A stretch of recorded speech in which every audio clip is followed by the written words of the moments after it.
Dahil nga napakagandang buntis ng ating resource person ngayon, ang iimbestigahan natin, gaano kahirap ang magbuntis? Napapansin ko pag nagagalit ako, parang pitik talaga siya. Grabe pala yung mga words ko. Oops, sorry.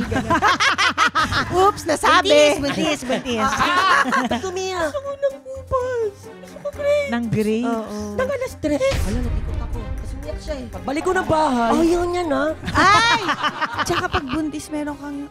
Feeling ko, sobrang sexy ko. Kapag Oo. Ang landi. ano eh, pag naka-lingerie na siya. Tapos maririnig mo yung tik-tik. Basag yun! Ano ka ba naman? After nung pregnancy, parang feeling ko, mas maganda ako. Feeling ko, ang daming gustong kumausap sa akin. Come on, Ah! talk to me. Kahit walang sense yung gusto kong sabihin, parang they want you. This hearing is hereby called to order in 3, 2, 1.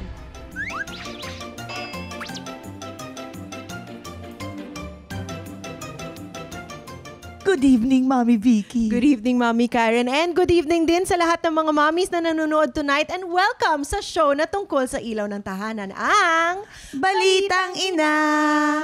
Naku, Mommy Vicky, talagang exciting. Excuse me po. Teka lang. Andito ka pala. Hello po. Opo. Andito pala. Kasi, oo. Ba't Nag-CR ako.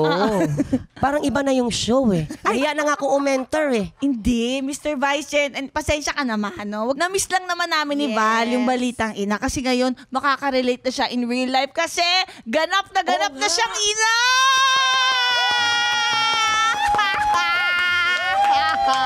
Pinakahihintay nating lahat. Ina na talaga. I love it! Congratulations, Maval.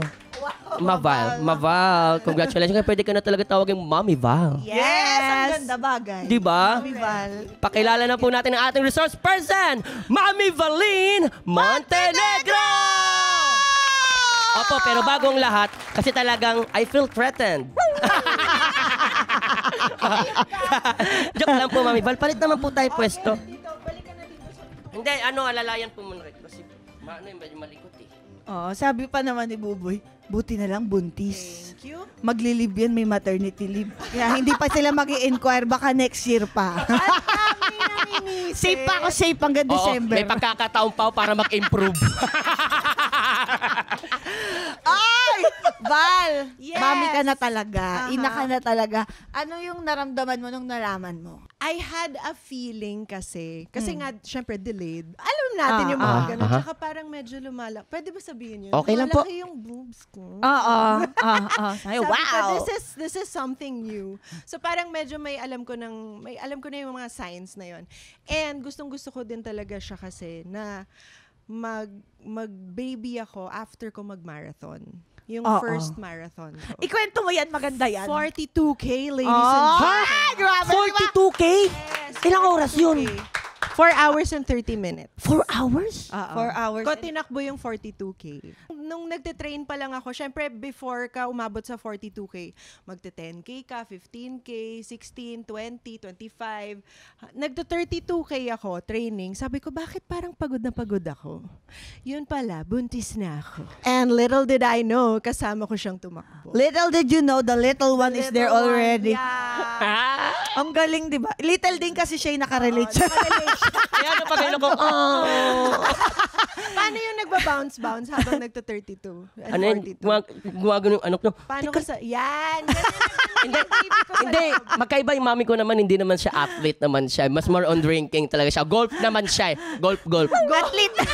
Athlete yung mga athlete sa golf yung nanay ko. Atletang ina. Atletang ina, ang ina ko. Ang official atletang ina. At since nabanggit na natin yung ina na yan, kasi di ba ang dami ng mga in-endorse sa mga ina?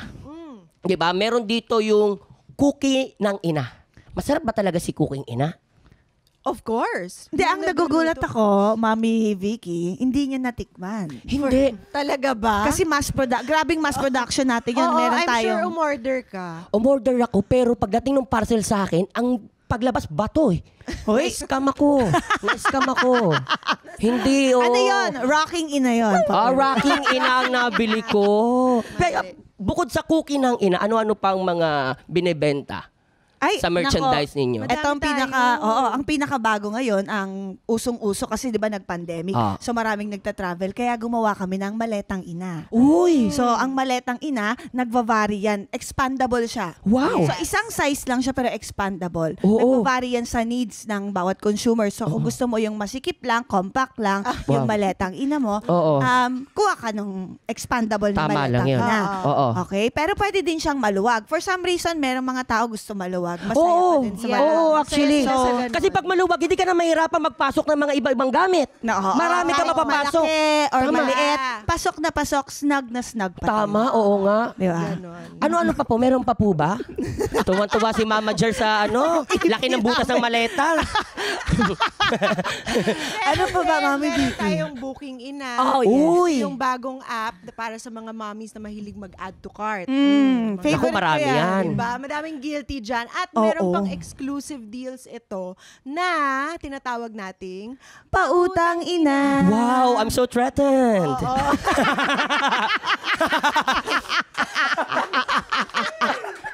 ang maganda dito, 10 gives daw yun. Grabe. Wow! Alam mo, hindi ko alam bakit buhay pa yung kooperatiba na yan. Ilang taon na lumipas, hindi sila kumikita. 10 gives. Yes. Pero buhay pa rin. Baka money laundering, no?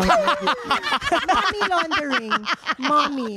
Ay, ayaw natin Oo yan. nga, kung ano na pinag-uusapan natin, pero in fairness, talagang magaganda po ang mga binebenta ng mga ina ninyo. Ay, ng ina po. Oo. Ina nyo. Oo. Nalito na ako. Nalito na ako. Bago pa tayo magkalituhan, manumpa na po muna tayo, Madam Chair, please. Okay, Val, itaas mo ang iyong kanang hamstrings. Teka lang. Huy! Bababal! Okay, Val, do you swear to tell the truth, the whole truth, and nothing but the truth, so help your beautiful self? Oh, myself. Oh, yes. Yes. Ang ganda. Yes, With of that, course. simulan na tong hearing na to. Okay, dahil nga napakagandang buntis ng ating resource person ngayon, ang iimbestigahan natin, gaano kahirap ang magbuntis? Mhm. Sorry. Pwede ka na. Hindi, kasi naramdaman nyo, na-pressure ka dun. naramdaman nyo yung pag-inom ko kasi Na-pressure hindi madali ang pagbubuntis, guys. Oo. Napakahirap niyan. Bilang ako, meron na rin akong 3 anak. Oo. Hindi ko pwedeng sabihin na mahirap sa sitwasyon ko. Oh. Kasi bakit?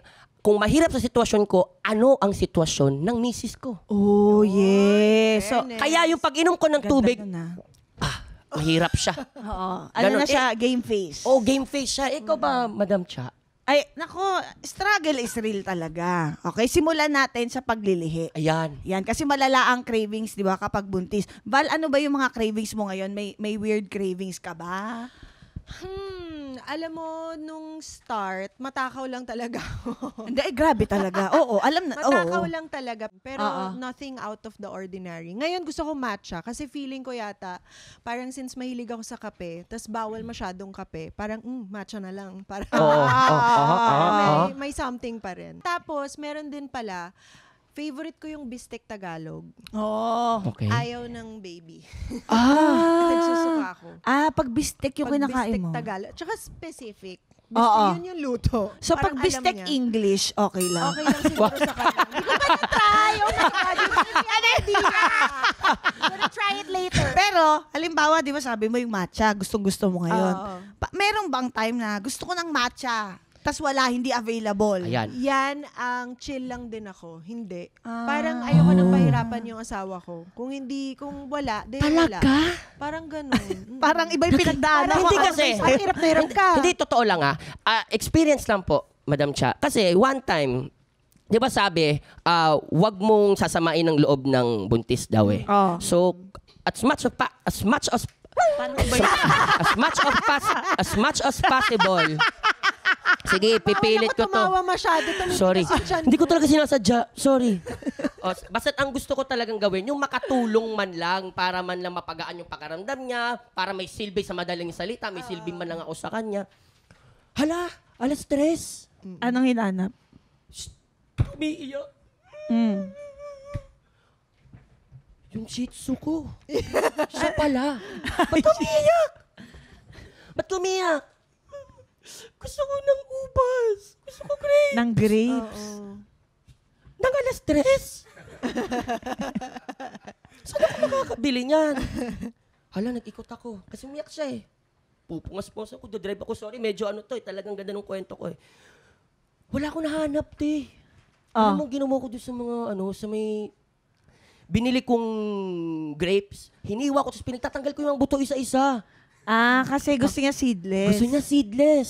Specific. Pagbalik ko ng bahay, ayaw niya na. Kasi may 10 minutes span ka lang na mahanap yun. Oo nga. Pag wala siya in 10 minutes, ayaw mo na. Ang galing. Pag alas 3 ako umalis, dumating ako ng 6 a.m., 6:30 Uy, grabe. a.m. Ayaw niya. Gra- Punta ako sa CR. Oo. Pag tatuwa CR, alam mo yung sisigaw ka na walang boses. Tapos lalabas ka ulit. Okay lang yan, malay mo. Baka mamaya matripan mo. Nandyan lang yan, ha? Oo, tama naman. So, what the experience? Hindi, tsaka yung iba, alam mo boy, hindi mo ba naisip, baka mamaya sa'yo, ikaw ang pinaglilihian. Kasi meron naman kung hindi sa amoy, hindi sa pagkain, meron sa tao or sa hayop. O, teka lang. Teka lang. Bakit? Yung tao, tapos hayop. Nire-relay ko sa kanya, tas sa'yo din. Okay. Ikaw Maganda naman, yung malinaw malinaw. tayo. Okay, maganda yung malinaw Hindi, tayo. ikaw ba, meron ka ba yung tao na to pag nakikita mo? Halimbawa, dumating ka kanina, nakita mo si Buboy. Meron ka ba, pwede ba paalisin niyo muna si Buboy? Ako muna magko-co-host. Hoy, ang hirap nun, ha? Kung totoo hindi, man nangyari, hindi. talagang labas ako dito. Maval, pwede ako magsasalita, nandito lang ako. Hindi, pero may ganun ka ba? Okay na ako. Nung first trimester siguro. Okay. Hindi, feeling ko, parang yung sa asawa ko siya, kay Riel. As in, gusto ko nandun siya, pero ayoko yung humihinga siya. Teka lang naman. Ayoko yung parang Nakakatakot! naiiyak siya, ganon. Or parang naririnig ko talaga yung hininga niya. Oo, parang ang heavy breathing. Parang, bakit ganun? Andito ba si Cha? Heavy breather. Bakit parang mas pagod ka pa sa akin? Parang ganun yung nararamdaman ko. Pero nga, dahil nga dun sa mga, mabalik tayo dun sa cravings, Opo. parang feeling ko na mindset ko yung sarili ko na if mahirap hanapin or like if wala talaga, mindset ko siya na dapat hindi ako ma-stress. So, parang tanggapin ko na lang na okay, pag meron na, then dun ko siya hingin. Oo. Kasi ayokong ma-stress. Oo. Parang ganun. Tsaka sa tingin ko, pag mas matured talaga yung nanay, Opo. like, pag of a certain age Yes talaga, po, Madam Che. mas relaxed eh. Mas Like, chill. kahit halimbawa, alam naman natin, well, ako alam kong hindi talaga super easy-breezy ang pagbabuntis, lalo na si Val. Okay po. So, mamaya tatalakayin natin yan. Okay po. Pero, meron siyang kalma. Oh. Kasi nung una ko, 23 ako nabuntis, 24 ako nanganak. Dun yung umiiyak ka eh, Okay. na stage Yeah. na, Okay. shucks, hindi ako pwede na manggok rep, yung Oh. gano'n. Oo. Yung umiyak ka talaga, yung heartfelt cry. Yeah. Pero nung sa second and third ko, lalo na sa third kahit pandemic nun, Chill wala na talaga. talaga. Mm-mm. Wala, mas chill talaga. So, ewan ko kayo mga mamis, Makes kung, sense. kung Yeah. ano yung sa tingin ninyong dahilan na ma-share nyo, o ano ba yung mga pinaglilihian nyo, i-comment Oo, nyo dyan. tama. I-share nyo sa amin, we'd love to hear it. Yes. Aha. Anytime, anyone, anyhow. Halika manood at sumigaw.